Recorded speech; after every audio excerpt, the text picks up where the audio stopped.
Liu Meng's invasion was a masterpiece of deception. His soldiers, disguised as traveling merchants, sailed up the Yangtze and were welcomed into the cities of Jing Province without suspicion. Once inside, they seized control with shocking speed and efficiency. Crucially, Liu Meng treated the families of Guan Yu's soldiers with the utmost respect, providing them with food and comfort. When news of this reached Guan Yu's army on the northern front, their will to fight collapsed.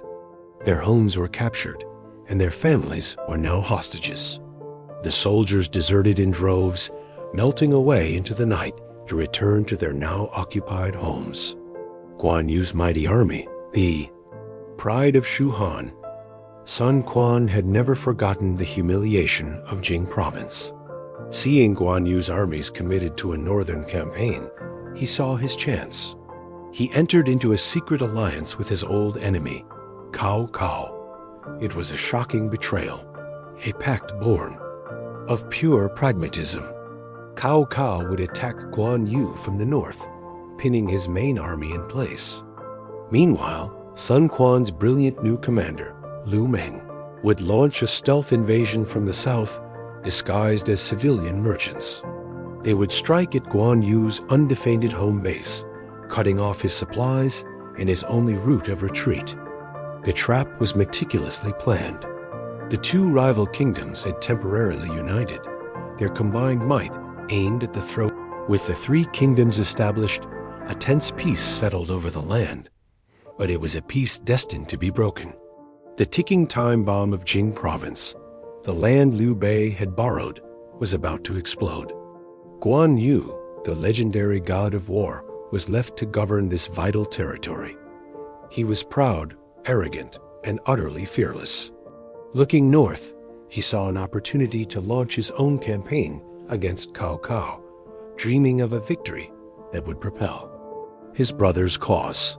But in his pride, he dangerously underestimated the enemy to his south, an enemy that was still technically his ally.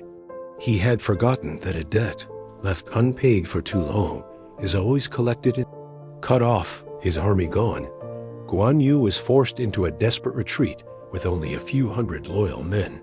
He was trapped, surrounded, with no hope of reinforcement. Yet, he refused to surrender. In the end, he was captured in an ambush. Brought before Sun Quan, the god of war stood tall and defiant, refusing to kneel to a lesser man. Sun Quan, fearing that Guan Yu's legendary reputation was too dangerous to be allowed to live, gave the order. The peerless warrior, the man who embodied loyalty and righteousness, was executed. His death was an earthquake that shook the foundations of the three kingdoms. The unbreakable oath of the Peach Garden had been shattered. The news of Guan Yu's death reached Cao Cao shortly before his own. The great pragmatist, the man who had reshaped the northern world through sheer force of will, was now dying of a brain tumor. In his final days, he was haunted by the ghosts of those he had killed. He had outmaneuvered every rival, conquered the north, and laid the foundation for an empire. But he had never achieved his ultimate goal of uniting China. He died leaving his kingdom to his son, Cao Pai. Cao Cao was a man of immense contradictions, a brilliant poet and a ruthless butcher, a loyal minister and a treasonous king. His passing marked the end of the first generation of great leaders. The age of epic heroes was giving way to the cold ambition. Cao Cao's son, Cao Pai, was not a man to hide behind pretenses. He did what his father never dared to do in his lifetime. He forced the last Han emperor to formally abdicate the throne, establishing himself as the first emperor of the new Wei dynasty. The Han dynasty, which had ruled for 400 years and had been the dream Liu Bei fought to restore, was now officially and irrevocably finished. Cao Pai's act of usurpation was a declaration to the world. The old age was dead, and a new dynasty had begun. This move would force the other two kingdoms to respond in kind.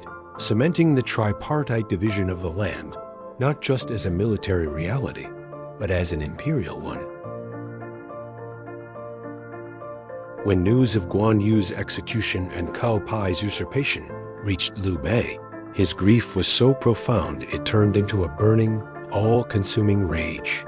The oath they had sworn to die on the same day had been broken by an act of treachery. His benevolent nature was burned away, replaced by an obsessive desire for vengeance against Sun Quan. Zhu Zheng and his wisest advisors pleaded with him to be patient, to honor the alliance and focus on the true enemy, the Wei dynasty. But Liu Bei was deaf to reason. His heart, the very foundation of his claim to virtue, was now ruled by hatred. How can I rule the empire? To legitimize his claim and his coming war, Liu Bei also declared himself emperor. He framed his new dynasty not as a replacement, but as a continuation of the Han legacy. He was the emperor of Shu Han, the rightful successor to the fallen throne. But this act was driven less by a noble cause and more by a personal vendetta. He amassed the entire military might of his kingdom, stripping his borders of defenders and ignoring all strategic counsel.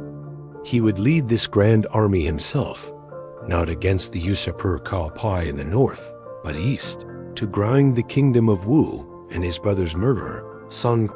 The invasion of Wu was a cataclysmic disaster. Consumed by rage, Liu Bei made a series of amateur tactical errors, leading his army into a massive fire attack at the Battle of Yiling. His entire army was annihilated.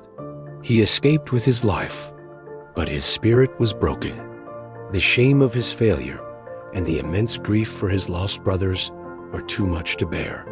He fell gravely ill.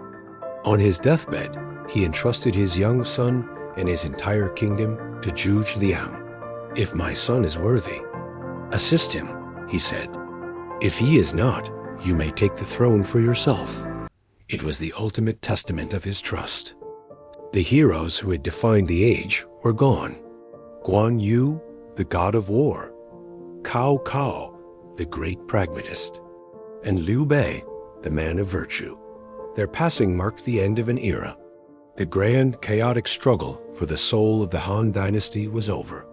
What remained was the reality they had created: 3 kingdoms locked in a bitter generational struggle for survival. Their sons and successors would continue the fight, but the age of legends had passed into history. Yet their stories of brotherhood, of ambition, of loyalty and betrayal would echo through the centuries, a timeless saga of an empire's end and an